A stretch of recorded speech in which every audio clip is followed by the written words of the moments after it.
আসসালামু আলাইকুম। কুকিং হাউসে সবাইকে স্বাগতম জানাচ্ছি আমার আজকের রেসিপি দেখার জন্য। আজকে রান্না করব পেঁপে। আর এই পেঁপে রান্নাটা সকালের নাস্তায় রুটি বা পরোটার সাথে খেতে দারুণ লাগে। রুটি পরোটার পাশাপাশি এই পেঁপে রান্নাটা সাদা গরম ভাত দিয়ে খেতেও ভালো লাগবে।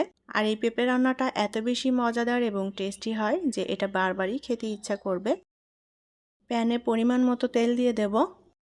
এখন এই তেলের মধ্যে দিয়ে দেব কিছুটা আস্ত জিরা, আর দিয়ে দেব পেঁয়াজ এবং রসুন কুচি।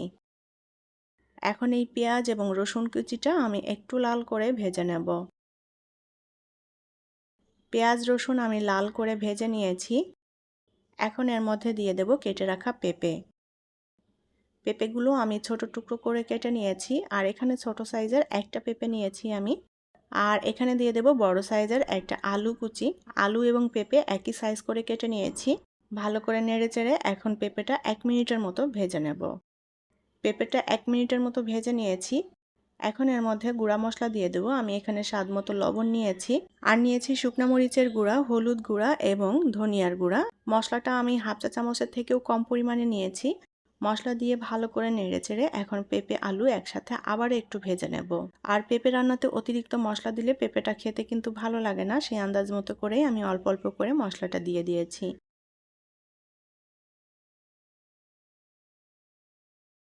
3-4 মিনিটের মতো পেঁপে আলু ভেজে নিয়েছি। এখন এর মধ্যে পরিমাণ মতো করে পানি দিয়ে দেব। পানিটা কিন্তু একবারেই দিয়ে দিয়েছি। এই পানিতেই পেঁপে আলু সুন্দর মতো সেদ্ধ হয়ে যাবে, আবার একটু ভেজা ভেজা ঝোলও থাকবে। আমি প্রায় 8 মিনিটের মতো ঢাকনা দিয়ে ঢেকে পেঁপেটা রান্না করে নিয়েছি। আর পেঁপে আলু কিন্তু সুন্দর মতো সেদ্ধ হয়ে গিয়েছে, একদম ভাঙা ভাঙা হয়ে গিয়েছে পেঁপেগুলো।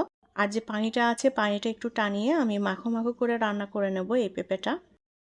এখন এর মধ্যে দিয়ে দেব টমেটো। আমি টমেটোটা একটু ছোট টুকরো করে নিয়েছি। আর দিয়ে দেব কাঁচামরিচ। কাঁচামরিচগুলো একটু ছোট টুকরো করে নিয়েছি।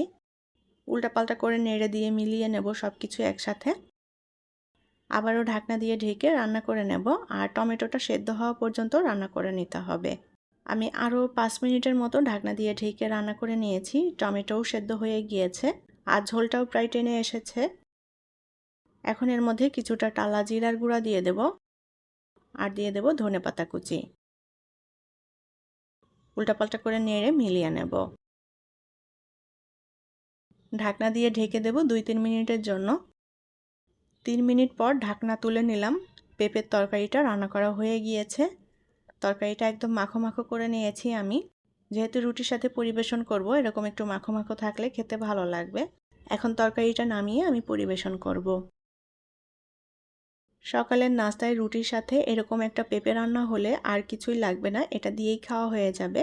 আর এই পেঁপে রান্নাটা এত বেশি মজাদার এবং টেস্টি হয় যে বারবারই খেতে ইচ্ছা করবে। এই পেঁপে রান্নাটা রুটি পরোটার পাশাপাশি সাদা ভাত দিয়ে খেতেও দারুণ লাগে। আশা করছি আমার আজকের পেঁপে রান্না আপনাদের কাছে ভালো লেগেছে। রেসিপিটি ভালো লাগলে প্লিজ ভিডিওটি শেয়ার করবেন। পরবর্তী রেসিপি দেখার আমন্ত্রণ জানিয়ে বিদায় নিচ্ছি। আল্লাহ হাফেজ।